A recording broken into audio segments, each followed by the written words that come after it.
We don't tend to value the plentiful until it's scarce. Yeah. Welcome to Island Influencers, where we share stories of successful business owners, experienced professionals, entrepreneurs and community leaders based or with influence in the Isle of Man. This podcast is brought to you by Thornton Chartered Financial Planners, because great financial planning has the power to change your life. Now here's your host, Chartered Financial Planner Sharon Sutton. Welcome to this week's episode of Island Influencers. And my guest this week is Jane Prescott. Jane is a chartered landscape architect, and she's worked in various projects in both the public and private sector over the years, including involvement in a Chelsea Flower Show medal-winning garden in 1984 and 1986. She's the first person I've ever heard of outside of Warner Brothers Studios with a herbology diploma. So I hope you enjoy hearing her story. It's most inspiring.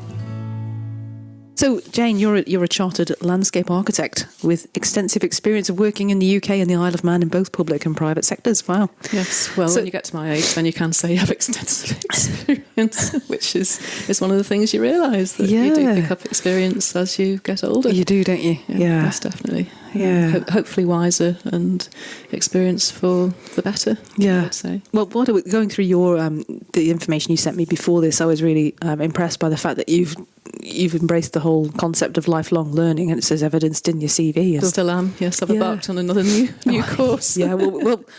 If you don't mind, shall we go back in time and just find out all about you, where you grew up? Because I believe you were born in the Isle of Man, weren't you? No. I'm a Scouser.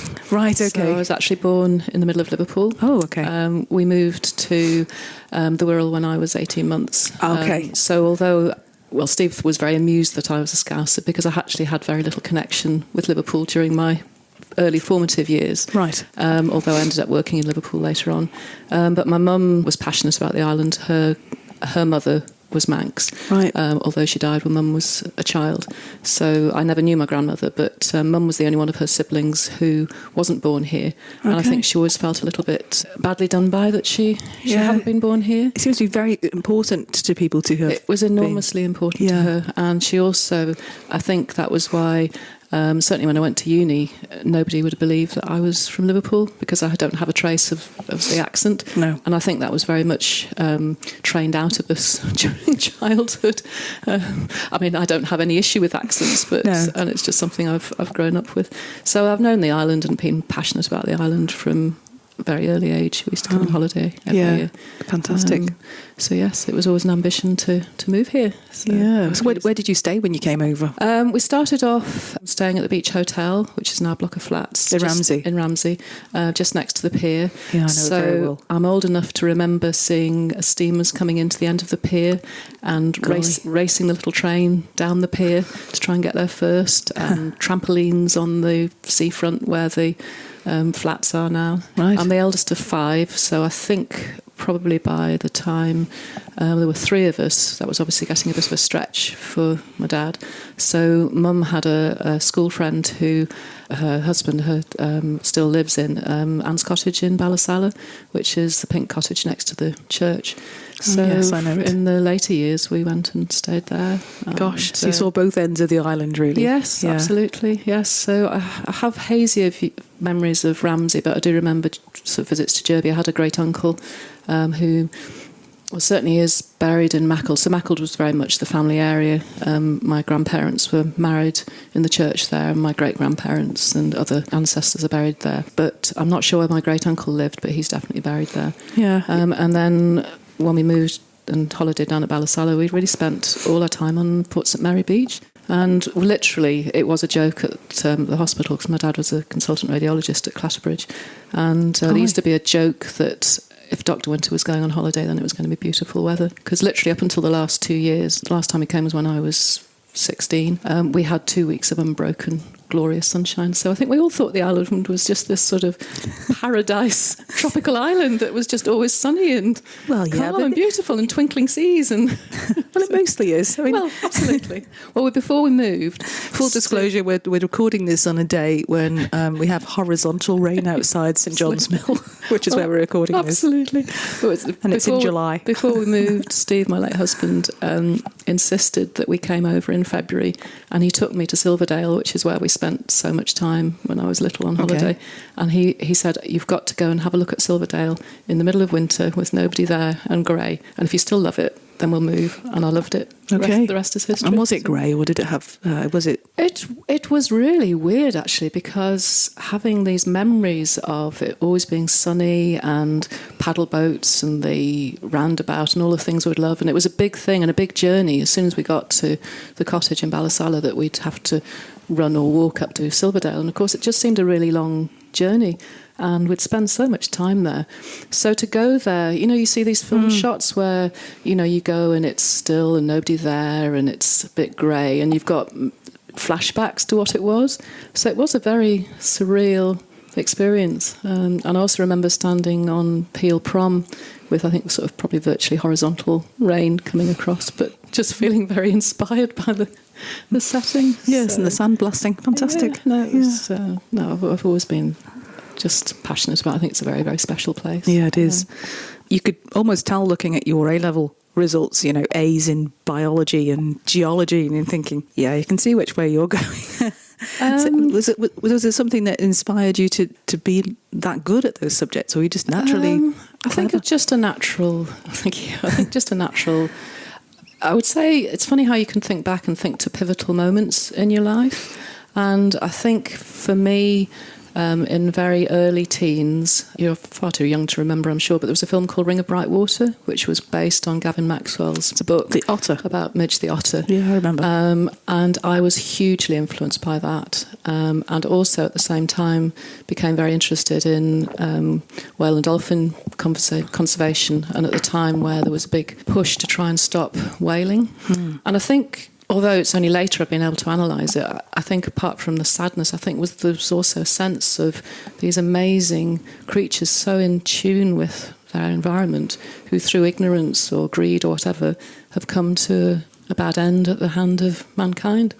So, and also where we lived in West Kirby, which is just next to the end of the Dee estuary and all that fantastic bird life. I was just always passionate about the environment and also the relationship between mankind and the environment and how we interact with it and what we get from it.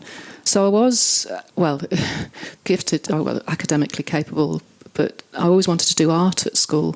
And because it was quite an academic school, I actually wasn't allowed to do art. I was channelled into the academic subjects. Gosh, isn't it funny how things have changed? Oh, so much changed. And to actually not be allowed, and not even at O-level, I just wasn't allowed to do art. So I always felt a bit frustrated about that. And I was going to go and do environmental science. I had a place at Southampton to do that. And again, I just remember vividly being in the school library, just browsing through university prospectuses, and came across this course at Sheffield. I'd never heard of landscape architecture, and at the time it was a relatively young profession. And it was a course that said it was environmental science, but it blended with landscape architecture, and it would teach you art. And I was just like, wow, this is something I can do exactly what I love, but I'll learn the art as well. So I embarked on the course without really, I think, realising what a vocational, profession-orientated course that it was, but it just suited me. I just stepped onto the right road and have been travelling that road ever since, so it was perfect. So my undergraduate degree was part botany, so you went through and you did the geography and geology, but you gradually dropped those. So in the third year it was botany with landscape design, and that qualification gave you exemption from the Landscape Institute's certain of their exams. All right, good. So in the same way as architecture, you then would do a year out working, a year back at university, and then 2 years to... When did you go for your placement? Where were you at? Well, again, at the time, I was going out with a guy I'd been in a long-term relationship at home, so I actually came back to Liverpool and worked at Merseyside County Council, where I met Steve. And Steve and I were literally introduced to each other across a drawing board, which was very prophetic. So you dumped him and went out with Steve? Well, it was a relationship that had done its time and was winding down. And Steve and I were working together on the restoration of the sand dune system at Formby, and it turned out to be a very good kindler of a romantic relationship. Yeah, so. sure. It's not for everybody to work together and be together, is it? It's a quite a... Yeah, it's we were very much life partners in personal life and business life. It was just absolutely who we were. Yeah. And we were a great team. We were a really great team. Yeah, and you moved over with the practice to the island in... when was that? Well, the story with the Isle of Man and the business was that obviously soon after I met Steve, with my passion for the island, as I said, I very quickly introduced him to the island. I think we came over very soon after we first met, and he grew to love the island as well. We'd come several times. So we were married in 82. Steve was working by then for Liverpool City Council, and after I'd completed at uni, I was working for a firm of architects in Birkenhead. We'd married in 82, and then in early 83, Steve was approached about setting up in private practice by a set-up called the Environmental Advisory Unit, who were linked to Liverpool University. And of course, we were only just into married life, and absolutely wasn't financially, you'll be horrified to hear, it wasn't financially the time to, we were still just adjusting to married life and a mortgage and all that sort of thing. Sure. But the way they'd set it up was we didn't have to have the capital that you might need. But I actually remember saying to Steve, yeah, we'll go for it. But I remember saying, I'm sure there'll be something that's going to trip us up. So you probably get a sense of our sense of humour. We actually set the practice up on the 1st of April, 83. And then by September, I'd been made redundant. Because the idea was that I was going to be the Burridge winner just over the first few years. Yeah. But it was a time of that very militant Liverpool time. And Derek Hatton. Derek Hatton. Yeah. Derek Hatton was my demise. So the firm of architects that I worked for, very vibrant young practice, and they specialised in housing co-ops, where groups of people would come together in social housing, and they would actually form a cooperative themselves, and they'd go out and appoint an architect and then oversee the whole development themselves, and then would live as a co-op. And I could never understand why the new council didn't support this initiative, because to me it was a fantastic way for social housing to progress. Yeah. But they axed the whole programme when they came to power. So literally overnight it knocked the base from underneath this practice. So we were all made redundant in September. But again, as you look back, it actually led on to some very exciting times for me, because it gave us 6 months of headache with, I went and joined Steve for a few months, but financially that just wasn't viable for a new practice. So I then got a job with Knowsley Borough Council. They, again, quite strangely decided to set up a brand new landscape architecture section, but based in a department of engineers. So these fairly staid engineers were suddenly faced with 2 rooms that just filled with plants and these strange beings who talked about landscape design, and probably ahead of its time, really. Very ahead of its time. And my 2 superiors were very aspirational landscape architects, and I learnt so much during those years. And it was the time of bringing in native planting to public landscapes and wildflower meadows. And was it part of that you went to Chelsea, the Chelsea Flower Show? No, well, so I then developed this almost two sides. I seem to be very good at leading different lives. So I had the life with Knowsley and all the exciting things that were happening there. But at the same time, obviously, Steve was working with Prescott Associates, and we'd had some good initial work, and then it would have been late 83, there was a competition run by the Daily and Sunday Telegraph for a garden design for Chelsea, and Steve won it. Fantastic. So 1984 was a very exciting year for us. So I'd started at Knowsley and all the excitement of that, but at the same time we had the first Chelsea garden, and then there was also the International Garden Festival in Liverpool as well, which was part of the regeneration. Yeah, I remember that. It was Blue Peter had a garden, didn't they? Did they have some sort of, or was it something else? I don't remember that specifically, but quite probably. Steve had the allotment garden there, so he was working on that. And in fact, my previous firm of architects, one of the Shorefields, one of their housing co-ops, was actually on the site as well. Right. So yes, we went to Chelsea, which was hugely exciting, very, very exciting time, really great year. Yeah. And yes, I've always said that every designer should spend 3 days standing on a garden that they've designed and explained to I don't know how many thousand people the basis of your design and why get good at it. So we went back again. So that year was on the basis of winning the competition. Fantastic. But what you have to do is we had to then find a contractor who would build the garden, and it's amazing to see how it works from behind the scenes. So we took some guys down from Liverpool who we'd worked with, and we had a crazy... So they went for the first week. I think you get 2 weeks to build it. And then we joined them for the second week. And it's that real sense of... Because what people maybe don't realise is that the pinnacle for Chelsea, where everything has to be absolutely perfect, is not the royal visit, but the moments before the royal visit when it's judged. So you aim for that judging moment, and then you have the royal visit. And you have to have everything in bloom by then. Absolutely. Oh my goodness. Absolutely. So the work that the nurseries do, and what you don't realise when you see those gardens, is that the bigger plants will possibly be stock plants from the nurseries. So, so they're on loan. They're plants that will go back. But certainly at that time, whether they do the same thing now, but those lovely displays, all the plants are still in their pots. So it's just pot to pot, and then covered with mulch. Yeah, okay. And then on the last afternoon, obviously... I hadn't appreciated that. No. But you've seen it on Gardener's World. No. And it, well, as I say, that's how it was done then. Yeah, so again, sure. It's always that fair face. So you'd have a wall, but the back of the wall wouldn't be perfect. It's all how it looks. Oh, yeah. So that show garden side of things. I mean, obviously, they've got to be safe. You've got to be able to walk through them and sit in them. Yes, of course. So it's a functioning garden, but it's definitely got a... Sounds a bit like a film set, really. It is. Yeah. Yes, it's a very good way of describing it. So it's real, but it's also got that element of being artificial. So it was great to see. I'd still love to go, but I mean, nowadays, who knows what's going to happen? Well, I've never actually seen it from the other side of the fence, if you like. Okay.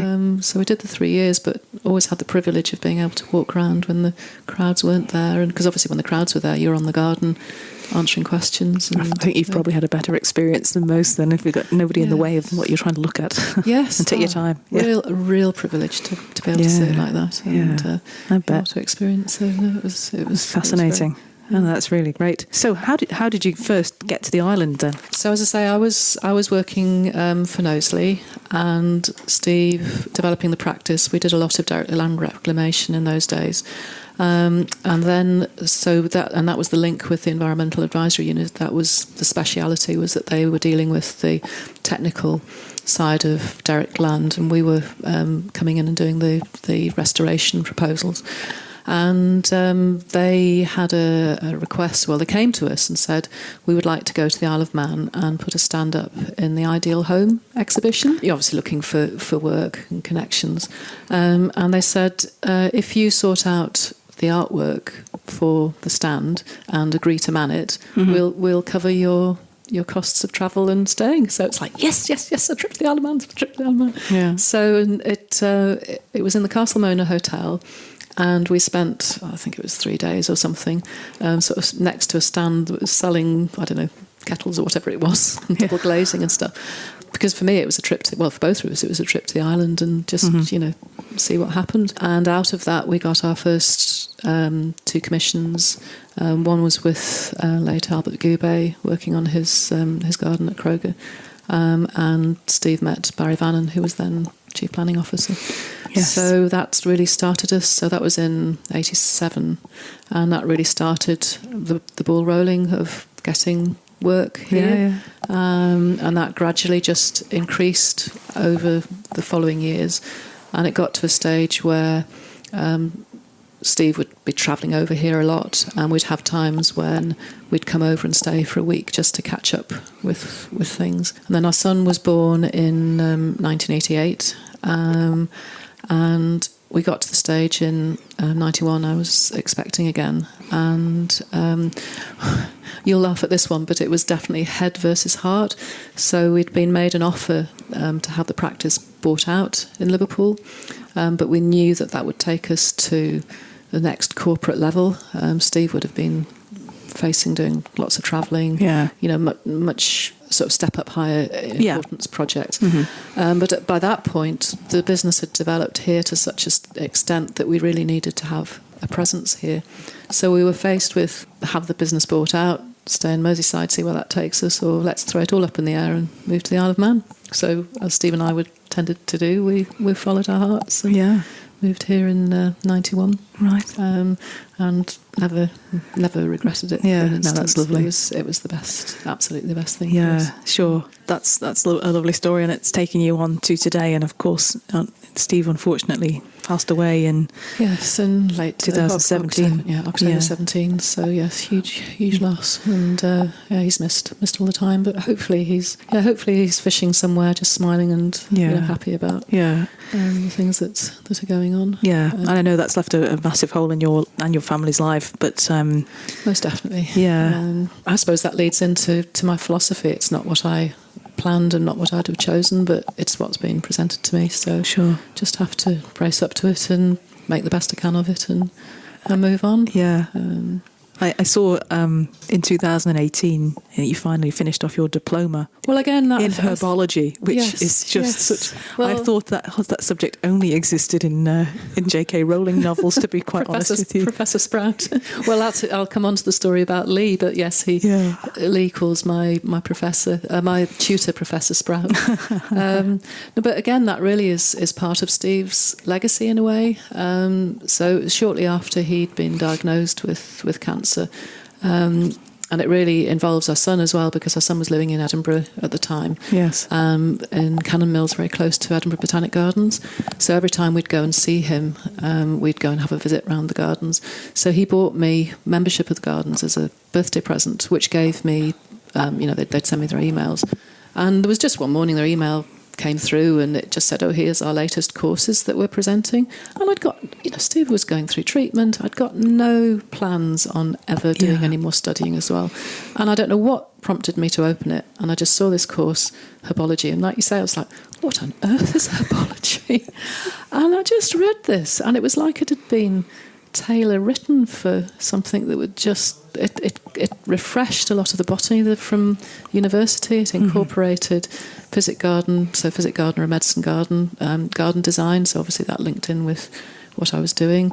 I've always been fascinated by plants and the relationship between humans and how we use plants and reciprocal relationship. So it covered medicinal plants, herbal ecology, plant remedies, but also things, a topic called ethnobotany, which is remembered remedies. So it's how we've used plants in the past. Botanical illustration, so brought the art back in again. Yeah, I was just blown away. And Steve said he hadn't seen me so excited about something in as long as he could remember.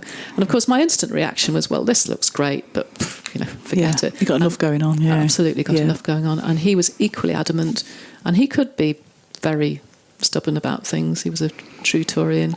And he was equally adamant that I was going to go and do it. So he inspired you to do it? He inspired me to do it. And it was far more work, I think. I had to wait. So I initially applied and the course wasn't running because they didn't have enough applicants for it. So I had to wait 6 months to start it.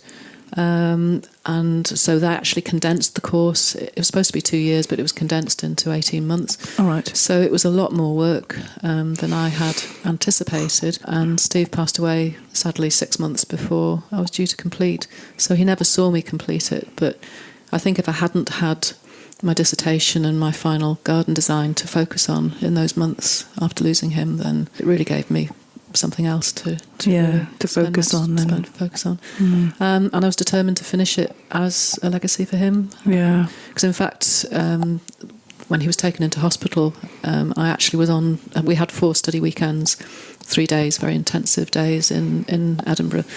As his health was declining, we came up to one of my penultimate weekend, and he was absolutely adamant I was going, and he was actually admitted to hospital with problems the morning that I started the course. And in his way, he said that I would completely stress him out if I came home. But I absolutely had to finish the weekend. So it was a very emotional, but very inspirational weekend, as they all were. And then sadly, he never came out of hospital after that. So yes, it's been a very interesting time, but it's just opened up endless avenues of fascination for me. And it was meant to be by the sounds of it, that he was so insistent that you did it and that you've taken it to where you have. I mean, well, I'm a great believer in serendipity and fate and paths opening up and following opportunities that get presented. If a door opens, step through it and see where it's going to go.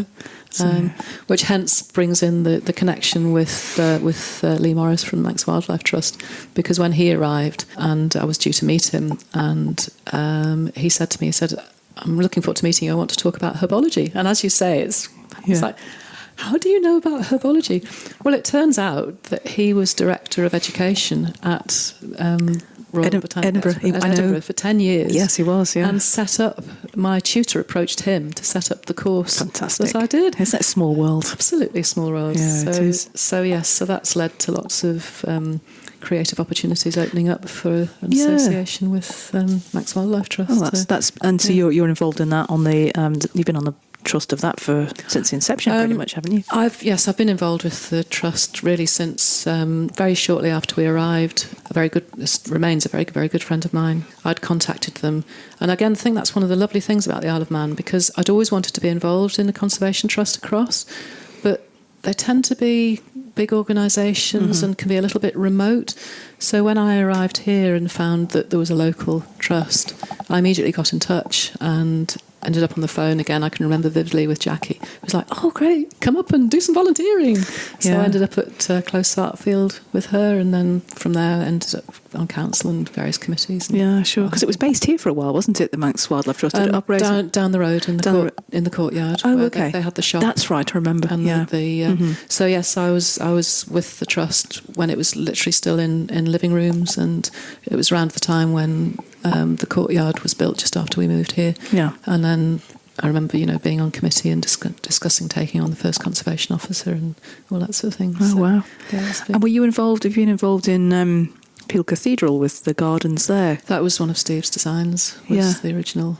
Because it's amazing that I've been around the medical sort of herb type garden in there. I think there's been a little bit of I haven't, to be honest, recently been to see whether Steve's original plan, I think there's been some divergences from his original plan. So I don't think that would have been, I think, was there an apothecary garden? I have to guess. The apothecary was, I particularly enjoyed going through that. Yeah. So that's your...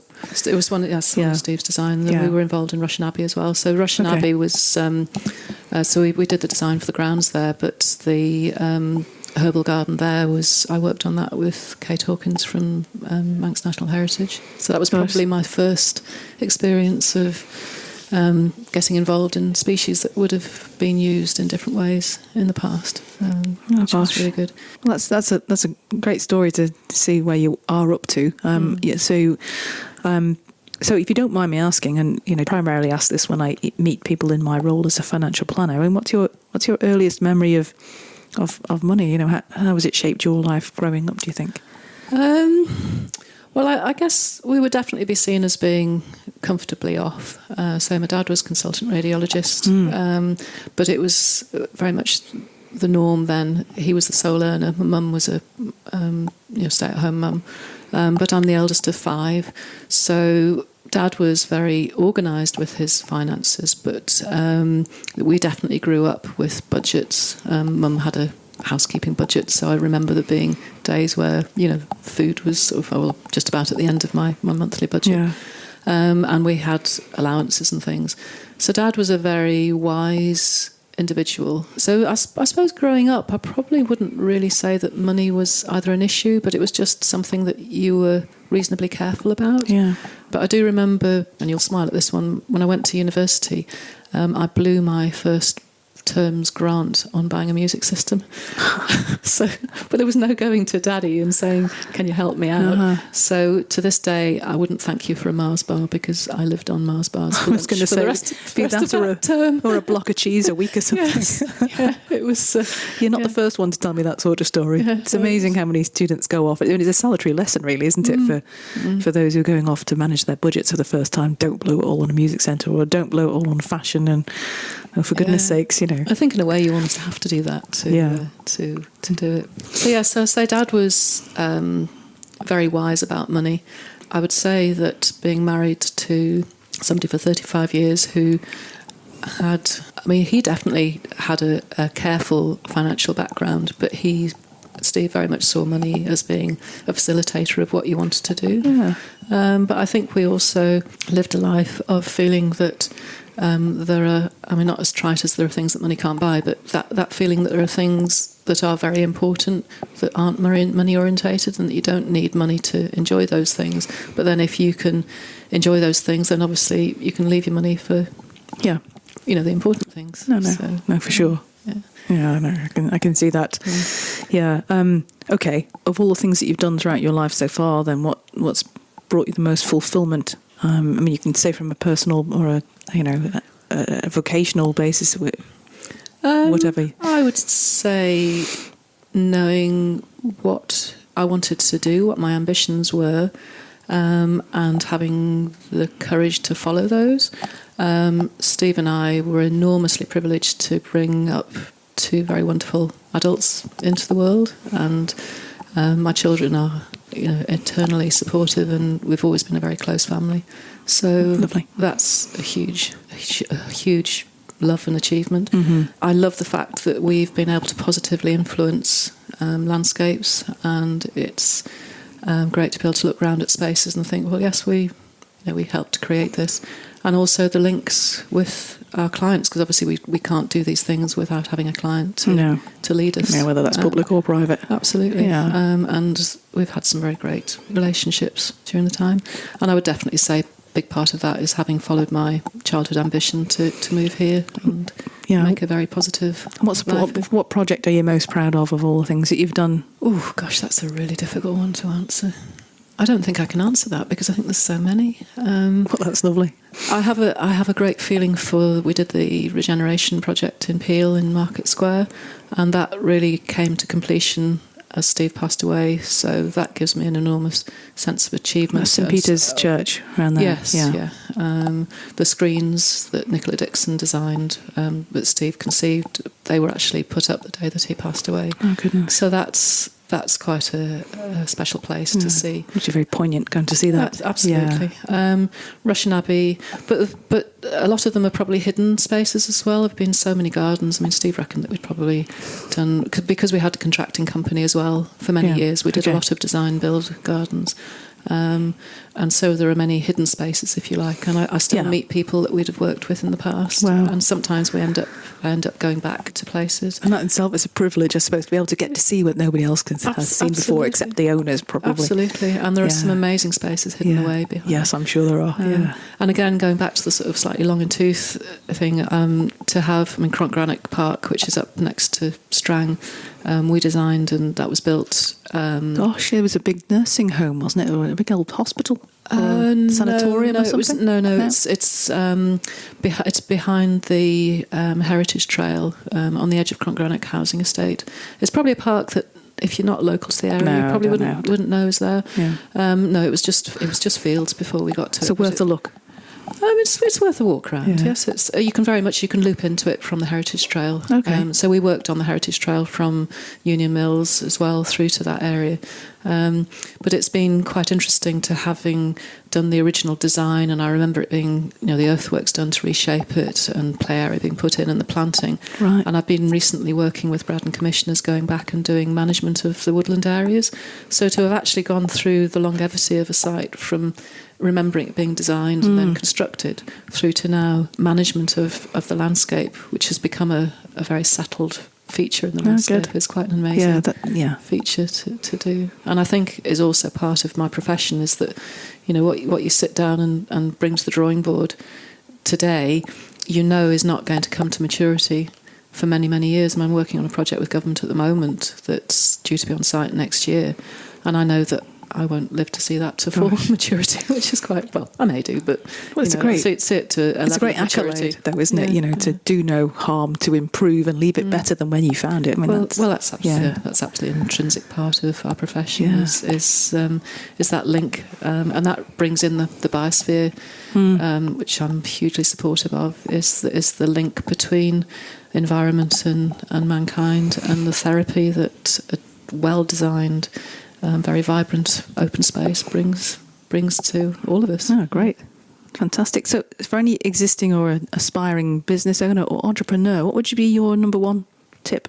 I would say believe in yourself and the service that you're offering, and connection with your client or customer. If you can't have a passion for what it is, the service that you're offering, and an ability to communicate that, then you can't expect your customers to pick up on that. No.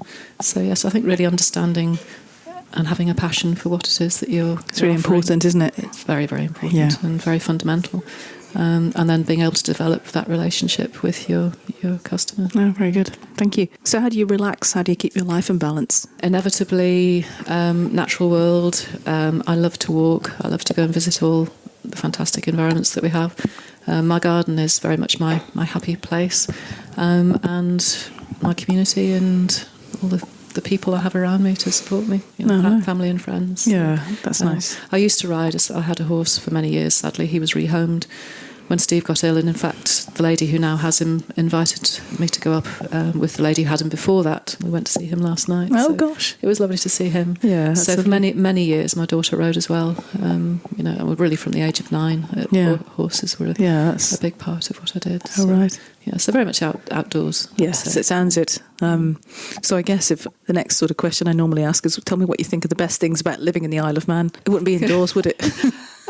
Well, having a nice yarn with my friends in a nice tea shop would definitely be in there.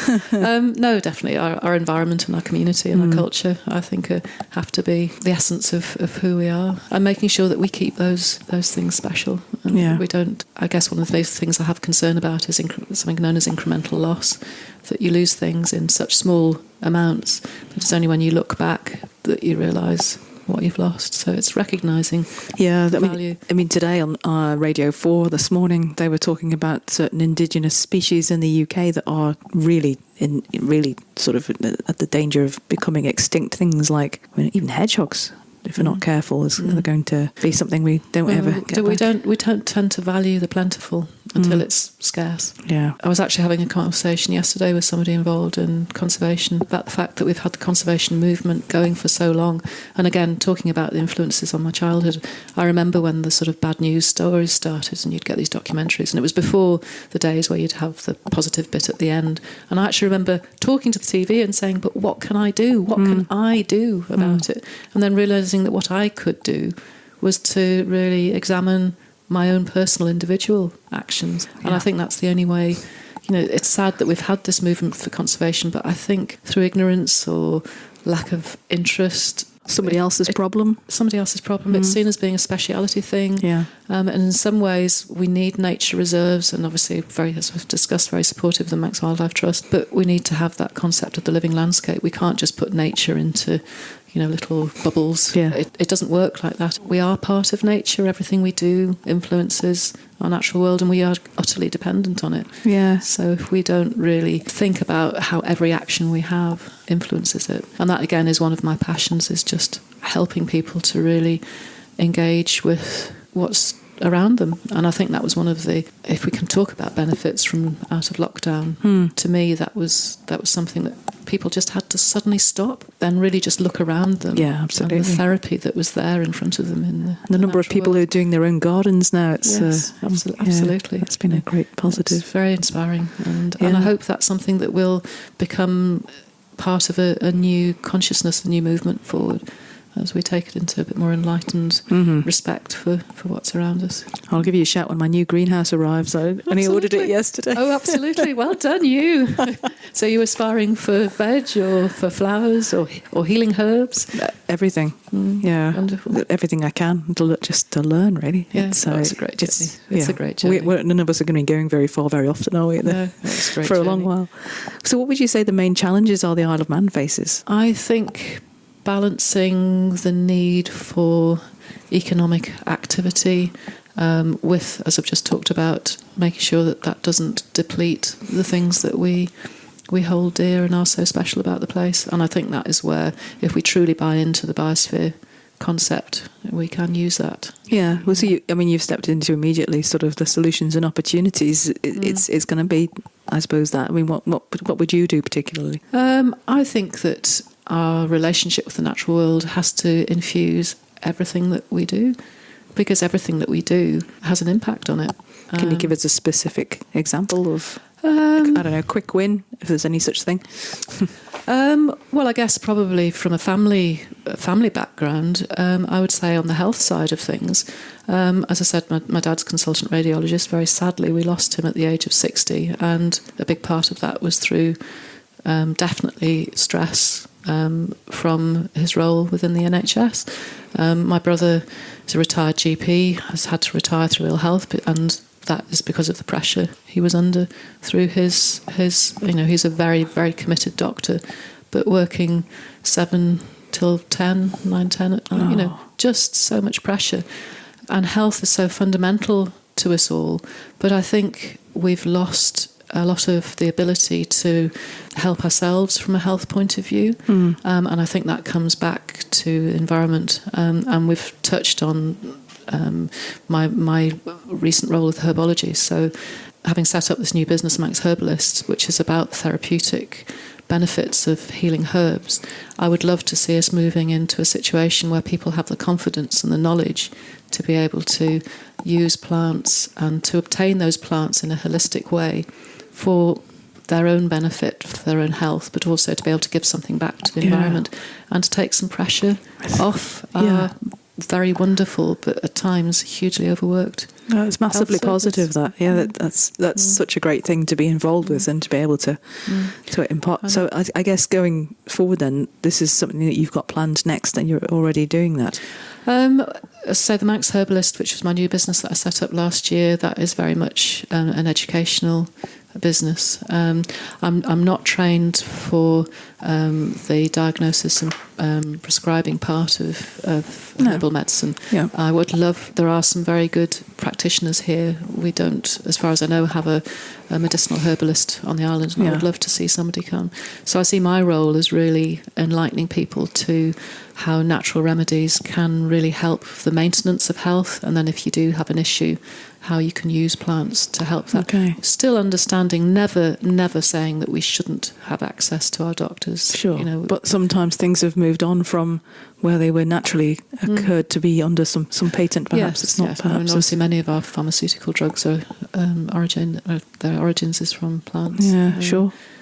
So do you collaborate with any of the other herbalists over here? I have communication with several people, and again, I love to learn, so I'm constantly finding out how their side of things work, and very often finding those links back to what I do. And I notice you've got an event on with the Manx Wildlife Trust.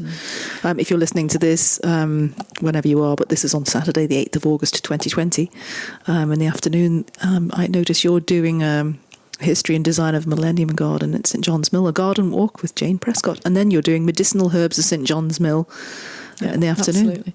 So this is a new venture for me, going back to saying about the link with Lee Morris, and my role as moving into sort of education as well, is that we're going to be collaborating on running courses on a range of things. Obviously my specialities are garden design, and also the use of plants. I designed the garden here at the mill, which opened in 2003, and the garden was planted up as a wildlife garden to demonstrate how we can bring benefits to wildlife in our gardens. Yeah. And Andre Doubledam at Wildlife Trust did the planting. So obviously that's quite a long time ago, and so there are many plants in the garden that also already have medicinal benefits, wild plants, but I'm also doing some extra planting of more garden species that we can use for therapy.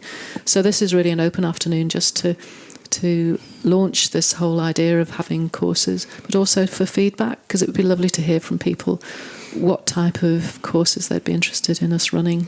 Do I bring a trowel? You can do, maybe not on this afternoon, but that would definitely be.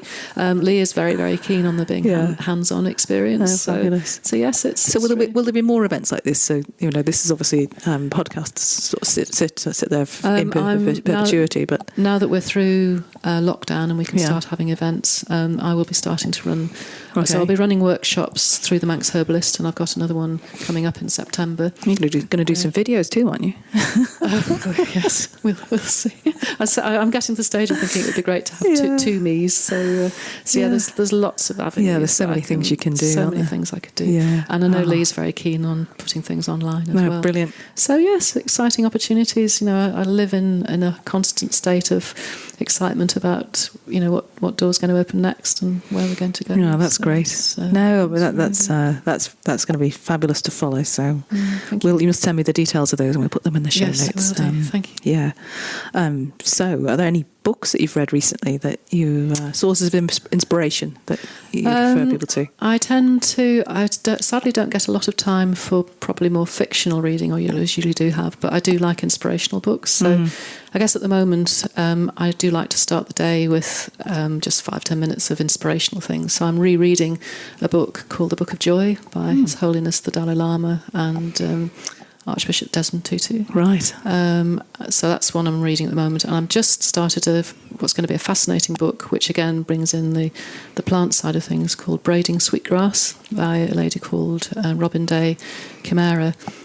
She's of native Indian background, origin, who really had her heritage and her knowledge of plants almost squashed during school, and she then went on to study ecology, and now is a professor of ecology. I'm not sure whereabouts in the States, and she's written this fascinating book which really blends that traditional knowledge and empathy with the natural world, with her very scientific. Could you send me a link? Yes, I will do. Stick a link on the show notes. Absolutely fascinating. Buy it. It's one of those books that I constantly think, wow, that's absolutely amazing. That sounds and very actually a resourceful book for what we've been talking about today. Most definitely. No, it's just, again, going back to that whole developing of this more subtle relationship with the natural world, which I see happening. Yeah. And it just constantly brings out. I mean, as I say, I've touched on an intrinsic part of my profession is a knowledge that a good relationship is very therapeutic, and we need that for our physical and mental well-being. A good relationship with our natural world. So yes, I'll send you that link. Thank you. What's your favourite quote, Jane? Well, it's really something that I bring into my everyday. It's actually a salutation to the dawn, which is more of a way of starting the day, which is a very ancient Sanskrit poem. There is a longer version, but the shorter version says, "Look to this day, for it is life, the very life of life. For yesterday is but a dream, and tomorrow is only a vision. But today well lived makes yesterday a dream of happiness, and tomorrow a vision of hope. So look well, therefore, to this day." And that's really the way, as my lovely yoga teacher would say, set your day with intentions, but just make space for the comedy piano that can drop out of the sky, which it can have a tendency to do. So I do try to set I love that. Oh, she's super gorgeous. Yeah. So I do try and set each day with an intention, but try and accept that you just don't know what's suddenly going to drop on your lap. Falling pianos. I love that. And then at the end of the day, I do try to sort of look back, and if I've had a grotty day, then Steve was very good at saying, right, go and do something now that is just really special and is going to pick you up and make you feel good. That's great. So yes, that's I do try and take a day at a time. Oh, lovely. See where it goes. Yeah, that's great. Serves you well. Thank you. So where can people go to learn more about you and the organisations? You'll send me, I presume, yes, we're based link down here at Tynwald Mills at the moment, at the office here. We have a website, which I'll send you the link to. Fantastic. So Prescott Associates. Mm-hmm. I have a LinkedIn page, so I can be found there. And then I have 2 Facebook pages, Prescott Associates and the Manx Herbalist. And then during lockdown, I set up, which seemed very appropriate at the time, a Facebook group called Healing Gardens and Herbs, which has been an absolute delight for people just to be able to share their thoughts about the gardens and open spaces, and for me to share just wisdoms about plants and very much things that are happening at the moment. Super. It's been a great joy to and so many people are engaging with that, which is lovely too. Oh, that's lovely to hear about. That's great. Well, thank you so much, Jane. That's been Thank you real very pleasure much. talking to you today. Yeah, no, it's been delightful. Thanks for being a guest. Thank you very much. Thank you. Thank you for listening to this episode of Island Influencers from Thornton Chartered Financial Planners. To find out more and for useful links, visit thorntonfs.com/podcasts.